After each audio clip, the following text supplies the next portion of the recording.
প্রিয় শিক্ষার্থী, এই ভিডিওতে আমরা অনুশীলনী ৮.১-এর ১০ নং প্রশ্নটি দেখব।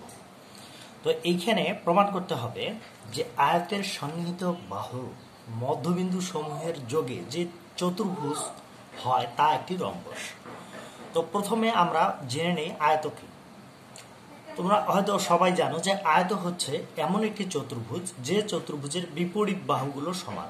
এই বাহু এই বাহু সমান, এই বাহু সমান, এবং অন্তর্ভুক্ত যে কোণ আছে এই যে কোণগুলো প্রত্যেকটি কোণই হলো এক সমকোণ। এটা হলো একটা আয়ত। তো এখন এখানে যা বলা আছে যে আয়তের সন্নিহিত বাহু। এখন সন্নিহিত বাহু বলতে কি বুঝবে? সন্নিহিত বাহু হচ্ছে পাশাপাশি বাহু। তাহলে সন্নিহিত বাহুর মধ্যবিন্দু, তো এই যে বাহুটি আছে এই বাহুর মধ্যবিন্দু এবং এই বাহুর মধ্যবিন্দু, এই দুই বাহুর মধ্যবিন্দুর কি বলা হয়েছে? সন্নিহিত বাহুর মধ্যবিন্দু সমূহের যোগে, অর্থাৎ এই বাহু এবং এই বাহুর যে মধ্যবিন্দু দ্বয় আছে সেই মধ্যবিন্দু দ্বয়ের আমরা যোগ করব। অর্থাৎ এইভাবে এটা টান দেব, তারপরে আবার এইভাবে এখানকার মধ্যবিন্দু থেকে এখানকার মধ্যবিন্দু পর্যন্ত একটা টান দেবো, এখান থেকে একটা, এখান থেকে একটা। তাহলে এখানে কিন্তু আমরা একটা চতুর্ভুজ পাবো। আমি তোমাদের এঁকে দেখাচ্ছি। তো আমি প্রথমেই এই যে প্রত্যেকটি বাহুর মধ্যবিন্দু নির্ণয় করেছি। যদি কেউ মধ্যবিন্দু নির্ণয় করতে না পারো তাহলে আমাকে বললে আমি তো মধ্যবিন্দু নির্ণয় করার উপায়টি দেখিয়ে দেব।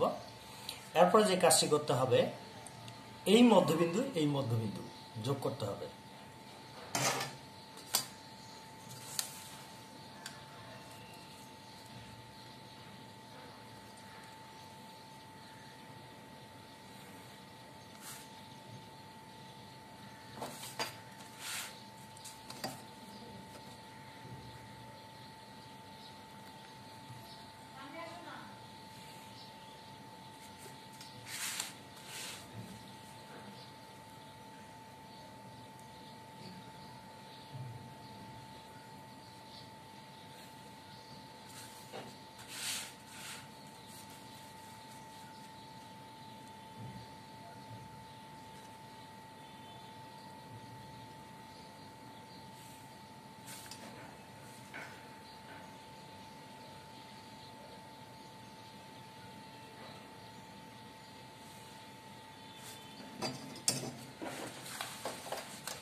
তো এই হয়ে গেল চতুর্ভুজ।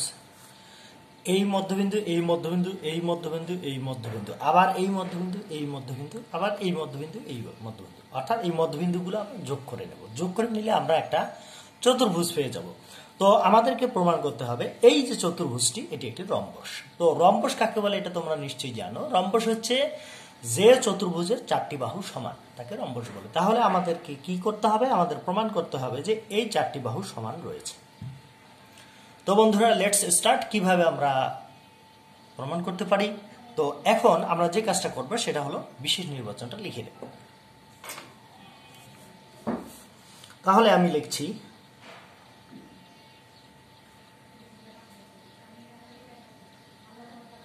বিশেষ নির্বাচন। লেখার ক্ষেত্রে তোমরা প্রশ্ন খেয়াল করবে, প্রশ্নে যা আছে সেই বিষয়টা এখানে উল্লেখ করে দেবে। তো মনে করি কি আছে? আয়তের সন্নিহিত বাহুর।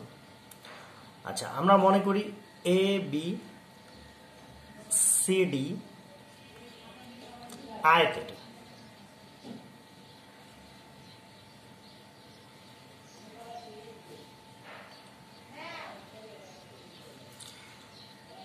এ বি বিসি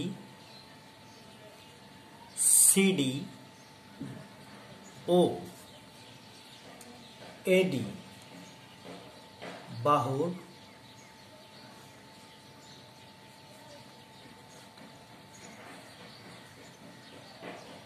মধ্যবিন্দু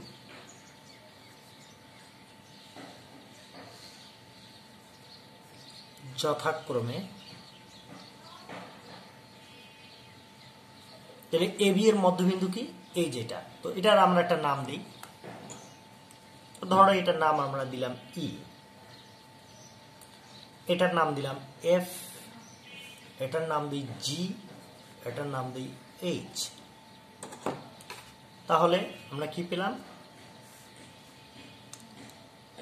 ই এফ জি ও এইচ। তো তারপরে কি করা হয়েছে, মধ্যবিন্দুর সমূহের যোগে অর্থাৎ মধ্যবিন্দু সমূহ যোগ করে নেওয়া হয়েছে। তাহলে এবার আমরা লিখব ইএফ, এখানে একটা সেমিকোলন হবে, এখানে কমা দিবে, এখানে সেমিকোলন দিবে, অর্থাৎ আগে আমরা ইএফ যোগ করেছি, তারপরে কি এফ জি যোগ করেছি, এবার আবার এফ কমা জি দিবে, দেওয়ার পরে এইখানে আবার কি সেমিকোলন দিবে, দেওয়ার পরে আবার কি জি এইচ যোগ করেছি, জি এইচ। তো এরপরে আমরা কি করেছি, লাস্ট যে কাজটা করেছি এইচ ই যোগ করেছি। তো এইখানে আমাদের আর সেমিকোলন দেওয়ার প্রয়োজন নেই, এখানে আমরা ও শব্দটি বসাবো, এইচ ই যোগ করি।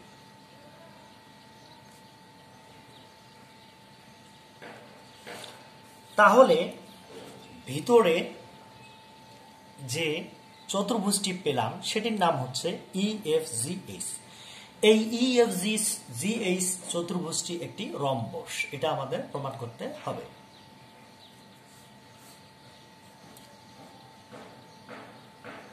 প্রমাণ করতে হবে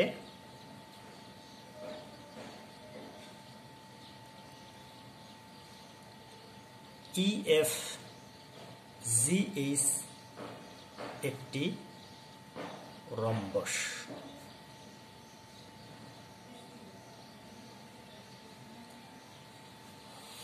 তো বন্ধুরা, প্রমাণের সুবিধার্থে আমি কিছু অঙ্কন করে নেব, অর্থাৎ এটি যে অবস্থায় আছে এই অবস্থায় প্রমাণ করা সম্ভব নয়, এর জন্য বাড়তি কিছু অঙ্কন করে নিতে হবে। তো সেটি তোমাদের আমি দেখাচ্ছি। তো এইখানে আমি লিখছি অঙ্কন।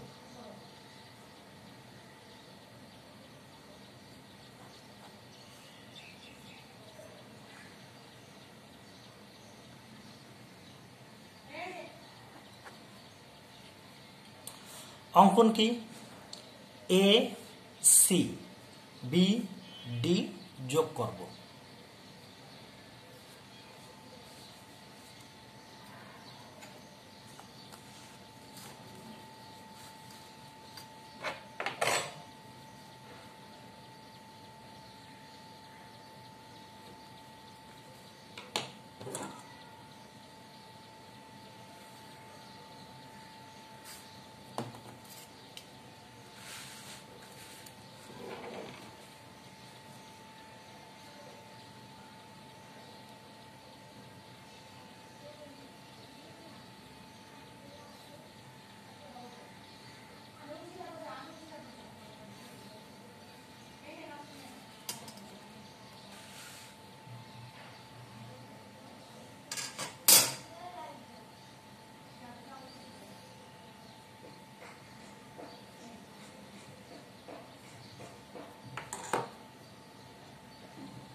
তো এসি ও বিডি যোগ করি, তাহলে আমরা এ কমা সি বি কমা ডি অর্থাৎ এসি আর বিডি আমরা দুটি কর্ণ পেলাম। তো বন্ধুরা, এখন আমরা প্রমাণে চলে যাচ্ছি। প্রমাণ,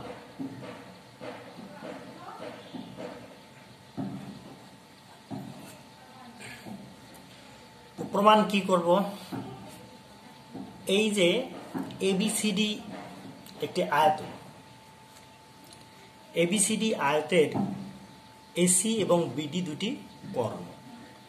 আমরা কিন্তু জানি যে আয়তের কর্ণদ্বয় পরস্পর সমান, তাহলে আমরা কি পাচ্ছি, এসি সমান বিডি। তো এই জিনিসটা আমরা লিখব, যেহেতু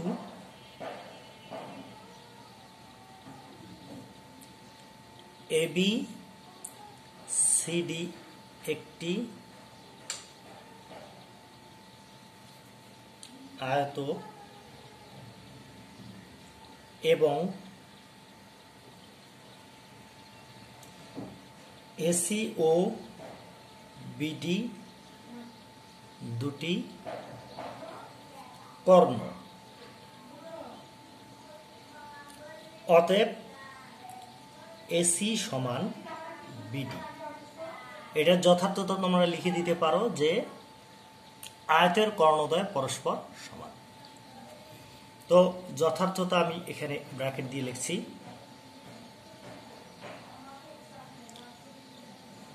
আয়তের কর্ণদ্বয়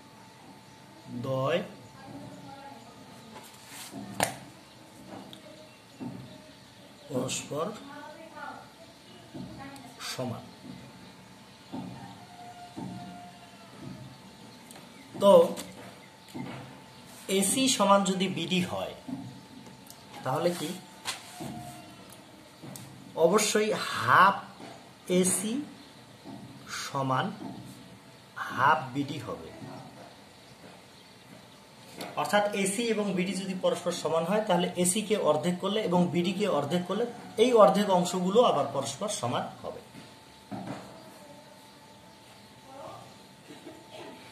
তো এরপরে আমরা যে কাজটা করতে যাব, তো আমাদের কি প্রমাণ করতে হবে? এই যে চারটি বাহু কিন্তু সমান। তো আমরা প্রথমেই প্রমাণ করব এই বাহুটি অর্থাৎ ইএস বাহু এবং এফজি বাহু পরস্পর সমান। তো এটা আমরা কিভাবে প্রমাণ করব? এটা প্রমাণ করার জন্য আমি তোমাদের আলাদা একটি চিত্র এঁকে দেখাচ্ছি।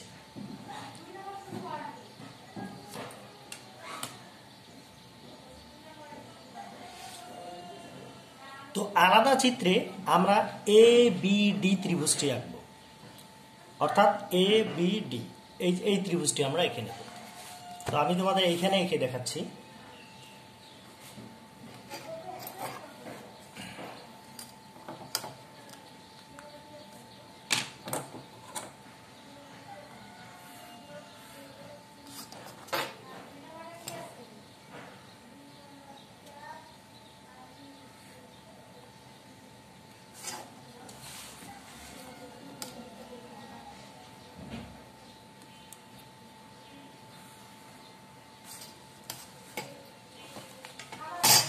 বাস, তো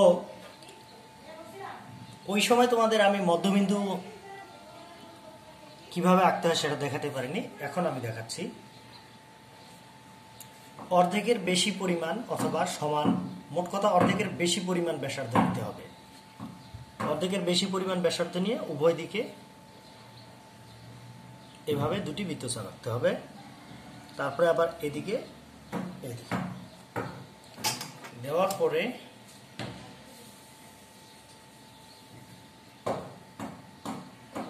এই যে মধ্যবিন্দু হয়ে গেল। তো ওখানকার এবিডি ত্রিভুজটা মূলত এরকম, এই যে এবিডি। তো এবিডি ত্রিভুজ ঠিক আমরা এখানে এবিডি ত্রিভুজটা এঁকেছি। তারপরে এবির মধ্যবিন্দু ই, এবির মধ্যবিন্দু ই। তো তোমরা দেখো এই যে এবির মধ্যবিন্দু ই, আবার এখানে এবির মধ্যবিন্দু ই, এডির মধ্যবিন্দু এইচ, আবার এডির মধ্যবিন্দু এইচ। আমরা এই পর্যন্ত আঁকি। তো এরপরে আমরা যে কাজটা করব,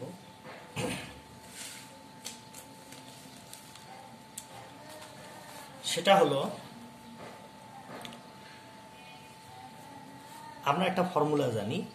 যদি কেউ এই ফর্মুলাটি না জানো তাহলে এই ফর্মুলাটি মুখস্থ করে ফেলো, সূত্রটি মুখস্থ করে ফেলো। সেটি হলো যে একটি ত্রিভুজের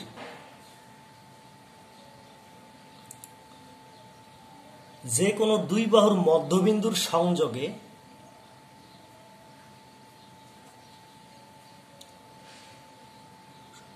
সংযোজক রেখাংশ তৃতীয় বাহুর অর্ধেক। এটা একটা ফর্মুলা। কি? যে কোনো ত্রিভুজের যে কোনো দুই বাহুর, অর্থাৎ আমরা এই ত্রিভুজটার এবিডি ত্রিভুজের এবি বাহু এবং এডি বাহুর মধ্যবিন্দু ধরি ই এবং এইচ, এবং আমরা কি এডি এবং এবি বাহু কিন্তু ধরে নিয়েছি। তাহলে বাকি আছে বিডি বাহু। এই বিডি বাহুটা হলো তৃতীয় বাহু। তাহলে প্রথম দুই বাহু হচ্ছে এডি এবং এবি। তো এবি বাহুর মধ্যবিন্দু ই, এডি বাহুর মধ্যবিন্দু এইচ, এই দুই বাহুর মধ্যবিন্দুর যে সংযোজক রেখাংশ আছে ইএইচ, সেটা হবে এই যে তৃতীয় বাহু আছে বিডি, তার অর্ধেক, দৈর্ঘ্যে তার অর্ধেক হবে এবং তার সমান্তরাল হবে। এটা আমাদের দরকার নেই, বাট দৈর্ঘ্যে তার অর্ধেক এটা আমাদের দরকার। তাহলে কিন্তু আমরা বলতে পারি যে বিডি সমান ইএইচ সমান হাফ বিডি, অর্থাৎ ইএইচটা বিডি এর অর্ধেক।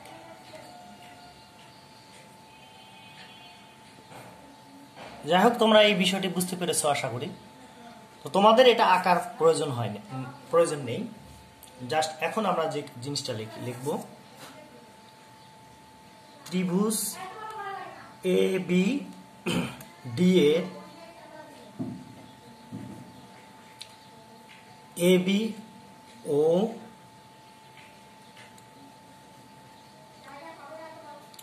এডি এর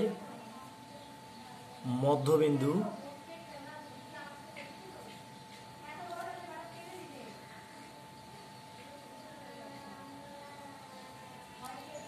কি যথাক্রমে ই ও এইচ।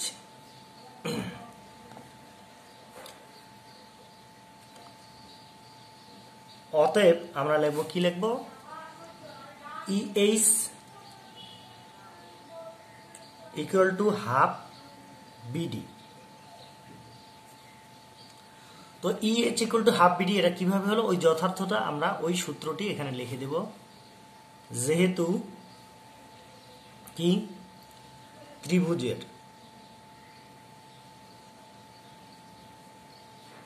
যে কোনো দুই বাহুর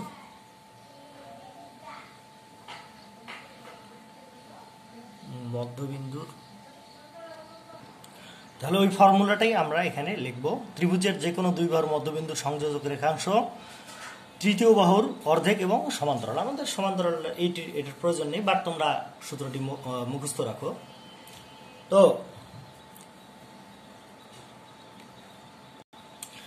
অনুরূপভাবে আমরা আরেকটা কাজ করতে পারবো। তো আমরা কিন্তু প্রমাণ করলাম এবিডি ত্রিভুজ থেকে ES equal to half of BD. তো এবার আমরা যে কাজটা করব, এই যে বিসিডি ত্রিভুজ আছে, তো বিসিডি ত্রিভুজের মধ্যেও কিন্তু এইভাবে আমরা প্রমাণ করতে পারবো। অর্থাৎ বিসিডি ত্রিভুজটি আমি এইভাবে এঁকে নেব, এইভাবে এদিক থেকে। তো যদি আমি এদিক থেকে বিসিডি এঁকে নেই, তারপর আমি এঁকে দেখাচ্ছি। তো ঠিক এইভাবে আমরা আগে যে ওই যে এবিডি ত্রিভুজ থেকে আমরা প্রমাণ করলাম, ঠিক এইভাবে কিন্তু আমরা প্রমাণ করতে পারবো এফজি সমান সমান হাফ বিডি। তো তোমাদের এটা লিখে দেওয়ার প্রয়োজন নেই, মানে এটা প্রমাণ করে দেওয়ার প্রয়োজন নেই, এটা লিখে দেওয়ার প্রয়োজন নেই, জাস্ট আমরা অনুরূপভাবে শব্দটি বসাবো। তাহলে আমরা কি লিখবো, অনুরূপভাবে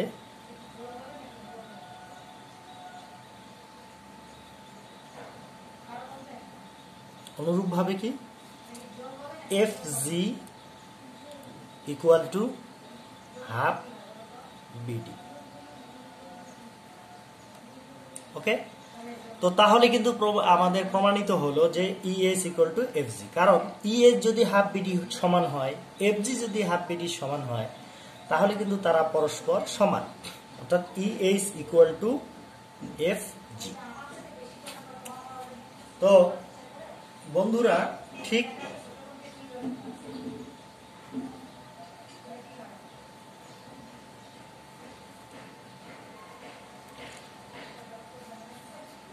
একইভাবে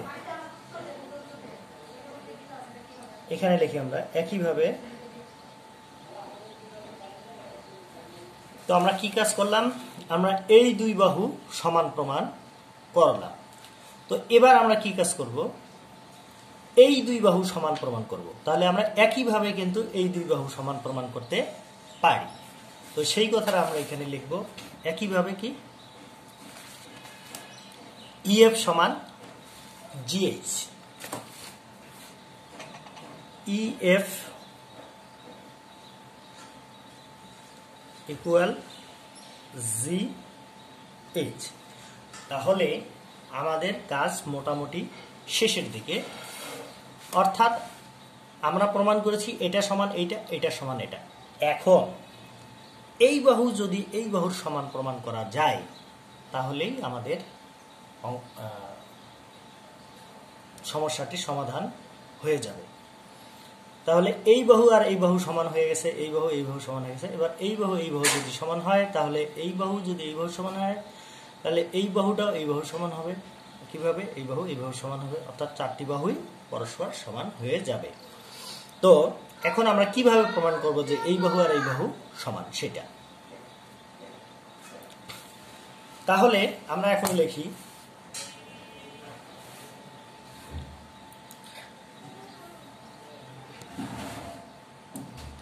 তো আমরা ইএফ সমান হাফ বিডি কিন্তু পেয়েছি। এখানে আবার শব্দটি লিখে নেবে, মানে আরেকটা পার্ট এটা। তাহলে ইএফ সমান হাফ বিডি কিন্তু আমরা পেয়েছি। তাহলে অনুরূপ ভাবে আমরা পাবো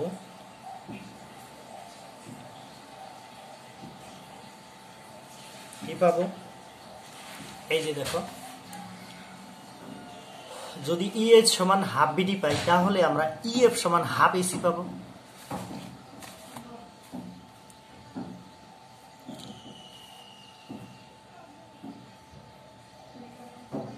সরি, এটা ইএফ না, এটা ইএইচ হবে। এই যে আমরা ইএইচ সমান হাফ বিডি পেয়েছি, ইএইচ সমান হাফ বিডি পেয়েছি। তাহলে অনুরূপ ভাবে আমরা কি পাবো? ইএফ সমান হাফ এসি পাবো।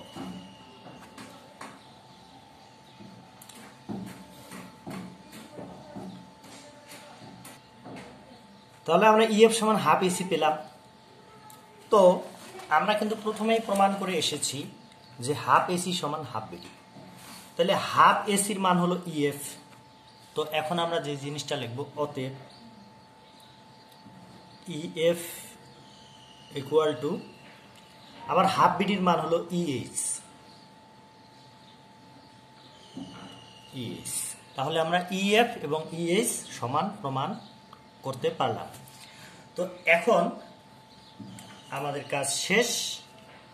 অতএব আমরা লিখব, এই যে এখানে আমরা ইএইচ সমান এফজি পেয়েছি, সেটা লিখি ইএইচ ইকুয়াল টু এফজি পেয়েছি। আবার এইখানে আমরা ইএফ সমান ইএইচ পেয়েছি,